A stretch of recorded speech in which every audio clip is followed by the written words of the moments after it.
Today on MUFC Pulse, we'll dive into some incredibly intriguing news. Man United identify a potential successor to Bruno Fernandes, Crystal Palace controversy over handball sparks debate in clash with United, and Ten Hag's future at Old Trafford reportedly under review by Ineos. For more on this story, check out the video. We also have some equally exciting football news coming up, so stay tuned until the end to catch it all. Welcome to MUFC Pulse. Don't forget to subscribe and press the bell for more updates. Manchester United are keeping tabs on the highly rated RB Salzburg midfielder. Manchester United are closely monitoring RB Salzburg's highly rated midfielder, Oscar Gloukh, with some believing he could be the club's next Bruno Fernandes. According to journalist Christophe Michel, the 20-year-old Israeli playmaker is being considered as a potential long-term replacement for the United captain. While Fernandes recently turned 30 and extended his contract until 2027, the Red Devils are already looking ahead to ensure his eventual successor is in place. Gloukh's standout performances for Salzburg in recent months have not gone unnoticed by Europe's top clubs, and Manchester United are no exception. His creativity and technical prowess have caught the eye of scouts, who see him as a natural fit for United's midfield. The Israeli international is being viewed as a backup option to Fernandes in the short term, with the potential to step into the captain's shoes in the years to come. Manchester United's need for a long-term successor to Fernandes has become more pressing following the mixed success of Mason Mount's arrival. Signed to provide depth and support for Fernandes, Mount has yet to fully settle into his role, leaving the club to explore other options. Gloukh has now emerged as a serious candidate, offering a fresh and exciting alternative. Over the summer, Fernandes attracted interest from several European giants, including Bayern Munich and Barcelona. In response, United moved swiftly to secure their star midfielder's future, tying him down to a new long-term deal. Nevertheless, with Fernandes entering his 30s, the club's focus has shifted towards securing a viable replacement to maintain their midfield dominance in the years ahead.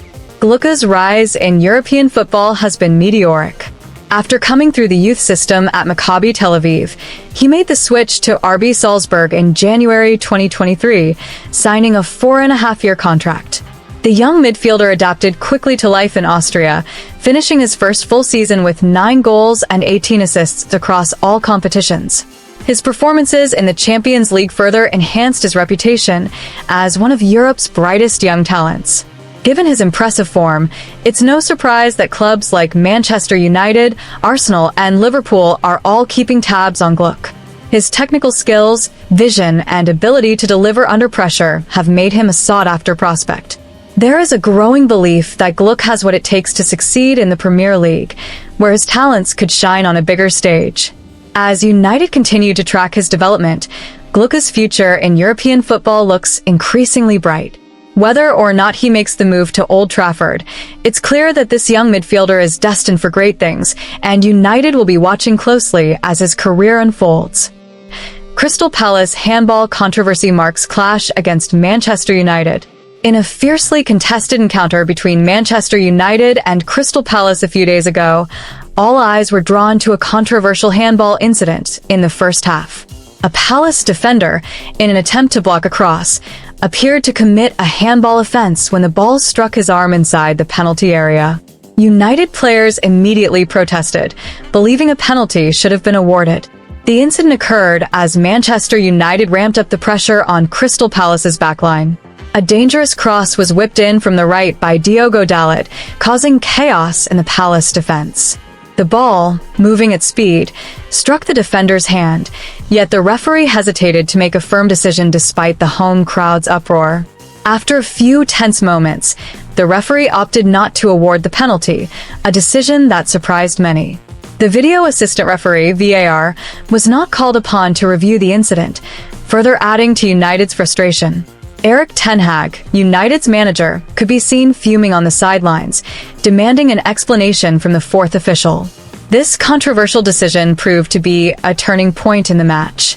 Manchester United, who had been dominating possession, began to lose momentum following the incident. Meanwhile, Crystal Palace, buoyed by the decision, grew in confidence and launched several dangerous counterattacks, testing Andre Onana in goal. Football pundits weighed in on the matter after the final whistle. Some argued that the handball incident warranted a penalty, especially in light of the recent changes to the handball rules in the penalty area. However, others contended that the Palace defender's arm was in a natural position, and thus no penalty should have been given. The match ended in a disappointing draw for Manchester United, who felt hard done by the referee's decision. Nonetheless, Crystal Palace deserve credit for their resilient performance, holding firm under immense pressure from the home side. This handball drama is likely to remain a hot topic among fans and pundits for some time, given its significant impact on the final result.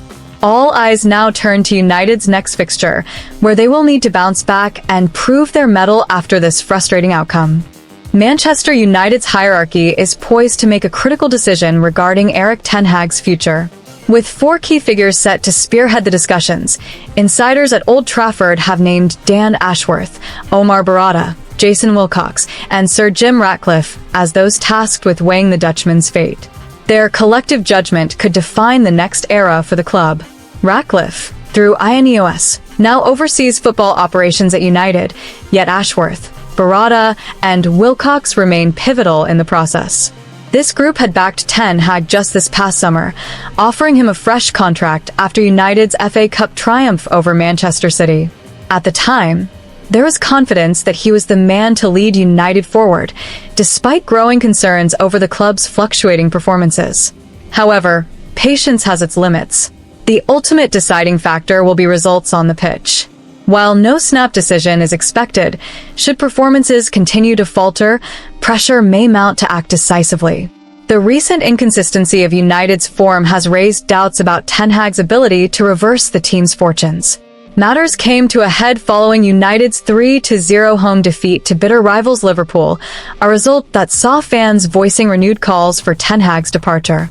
While subsequent victories over Southampton and Barnsley offered some reprieve, a draw against Crystal Palace reignited the simmering discontent. United's leadership appears eager to resolve the manager's future sooner rather than later. Currently, United have managed to gather just 7 points from their first 5 Premier League fixtures, with wins over Fulham and Southampton standing in stark contrast to the defeats against Brighton and Liverpool and the frustrating draw with Palace. Such form has left many questioning whether Ten Hag remains the right man to guide the club. Securing Champions League qualification remains the primary target for the season, and Ten Hag has been backed to achieve this. Yet, should United's trajectory mirror that of last season, the decision-makers may be forced to explore alternative managerial options. With fan frustration at a peak and growing unease around Ten Hag's ability to turn the tide, the coming weeks will be decisive. The Dutchman must now prove that he can restore United to their former glory, or face the possibility of his tenure at Old Trafford drawing to a premature close. Hit that like button, subscribe, and let us know in the comment your opinion.